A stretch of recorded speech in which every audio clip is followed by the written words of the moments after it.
Hello all, आज हम इस वीडियो में बात करेंगे शेड्यूलिंग क्राइटेरियाज के बारे में। तो क्या है ना, सीपीयू को शेड्यूल करने के लिए ना बहुत सारे एल्गोरिथम अवेलेबल है। और ये जो सारे एल्गोरिथम है ना, इनके पास में क्या है ना, डिफरेंट डिफरेंट इसकी क्या है प्रॉपर्टीज़ होती है। डिफरेंट डिफरेंट एल्गोरिथम क्या प्रॉपर्टीज़ है। तो कौन सा एल्गोरिथम आपको यूज़ करना है सीपीयू शेड्यूलिंग के लिए, ये किस पे डिपेंड करता है, इन प्रॉपर्टीज़ पे या फिर इन क्राइटेरियाज पे डिपेंड करता है। तो जो एल्गोरिथम है, ये जो सीपीयू शेड्यूलिंग के जो एल्गोरिथम है ना, इनका एम क्या होता है कि कुछ जो प्रॉपर्टीज़ है या फिर जो कुछ क्राइटेरियाज है ना, उनको मैक्सिमाइज करना और कुछ क्राइटेरियाज को क्या करना, मिनिमाइज करना। तो कौन कौन से क्राइटेरियाज को मैक्सिमाइज करना होता है, सीपीयू यूटिलाइजेशन को मैक्सिमाइज करना है और थ्रूपुट को मैक्सिमाइज करना होता है। और मिनिमाइज कौन कौन से फैक्टर्स या फिर क्राइटेरिया को करना होता है, वेटिंग टाइम, रेस्पॉन्स टाइम और टर्न अराउंड टाइम। तो इन सारे क्राइटेरियाज को वन बाय वन देखते हैं। तो सबसे पहला क्राइटेरिया कौन सा है, सीपीयू यूटिलाइजेशन। अब हम बात करते हैं सीपीयू यूटिलाइजेशन की। तो जो भी शेड्यूलिंग एल्गोरिथम होता है ना, उनका ऑब्जेक्टिव क्या होता है कि सीपीयू को मैक्सिमम टू मैक्सिमम क्या करना, बिजी रखना। और इसकी रेंज क्या होती है, 0 से लेकर के 100% तक होती है। लेकिन रियल लाइफ में इसकी जो रेंज होती है वो होती है 50% से लेकर के 100% या फिर 90% तक सीपीयू को बिजी रखना। और सीपीयू यूटिलाइजेशन क्या होना चाहिए, मैक्सिमम होना चाहिए। अब हम बात करते हैं थ्रूपुट की। थ्रूपुट का जो ये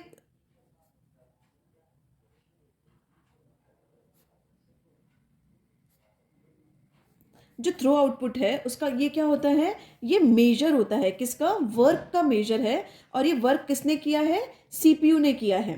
तो हम ये बोल सकते हैं जो थ्रो आउटपुट होता है ना, वो जो भी सीपीयू वर्क डन करता है ना, उसका मेजरमेंट होता है। और ये जो थ्रो आउटपुट होता है वो किसके प्रोपोर्शनल होता है कि जो पर यूनिट में, पर यूनिट ऑफ टाइम में जितनी नंबर ऑफ प्रोसेस एग्जीक्यूट होती है या फिर कंप्लीट होती है ना, ये उसके क्या होता है, प्रपोर्शनल होता है थ्रू आउटपुट। और थ्रू आउटपुट भी कितना कैसा होना चाहिए, मैक्सिमम होना चाहिए।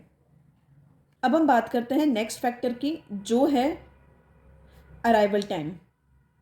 देखो, अराइवल टाइम का मतलब ये होता है कि जो भी कि ना कोई सी भी प्रोसेस जिस टाइम पे रेडी क्यू में एंटर करती है ना, वो क्या कहलाता है, उसका अराइवल टाइम कहलाता है।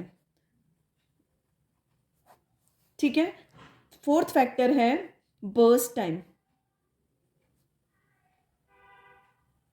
बर्स्ट टाइम को क्या बोलते हैं, बर्स्ट टाइम को एग्जीक्यूशन टाइम भी बोलते हैं। ये क्या होती है, ड्यूरेशन होती है।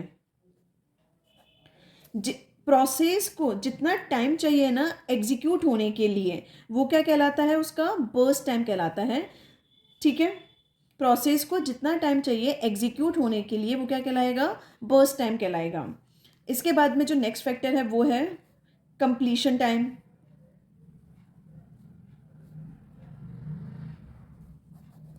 कंप्लीशन टाइम का ये मतलब होता है कि प्रोसेस को अपने एग्जीक्यूशन को कंप्लीट करने के लिए जितना टाइम चाहिए ना, वो क्या कहलाता है, उसका कंप्लीशन टाइम कहलाता है।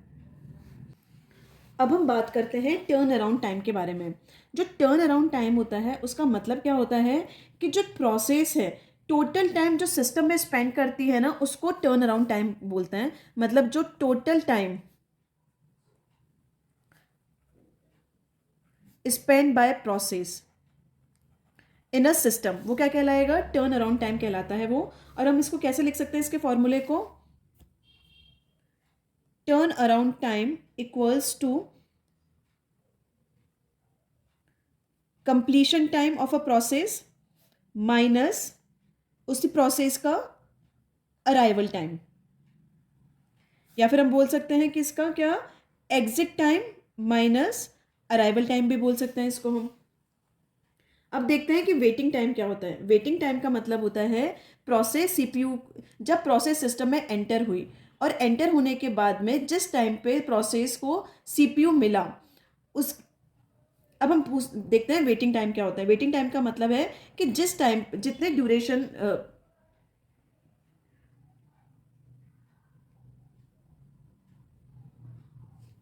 वेटिंग टाइम का मतलब ये होता है कि जितना टाइम जो प्रोसेस है सिस्टम के अंदर रही और जिस टाइम पे उस प्रोसेस को प्रोसेसर मिला, उसका जो माइनस करते हैं ना, तो वेटिंग टाइम आ जाता है। इसका मतलब ये है कि कितनी देर उस पर्टिकुलर प्रोसेस को सीपीयू पाने के लिए वेट करना पड़ा सिस्टम के अंदर, वो क्या कहलाएगा, वेटिंग टाइम कहलाएगा।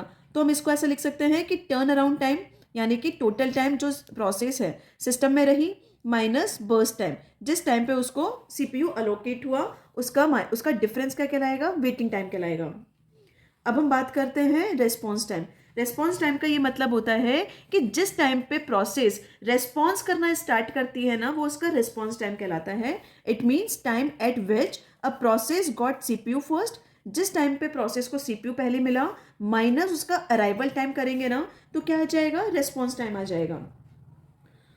तो ये जो टर्न अराउंड टाइम है ना, उसका एक फॉर्मूला और होता है, और उसको क्या लिख सकते हैं, उसको लिख सकते हैं burst time plus waiting time. यानी कि जितना टाइम प्रोसेस को एग्जीक्यूट होने के लिए चाहिए प्लस जितना टाइम प्रोसेस ने सिस्टम में वेट किया, वो भी क्या कहलाएगा, टर्न अराउंड टाइम कहलाता है। तो इस वीडियो में हमने देखा शेड्यूलिंग क्राइटेरियाज के बारे में। इस वीडियो में इतना ही, मिलते हैं नेक्स्ट वीडियोज में। Thank you.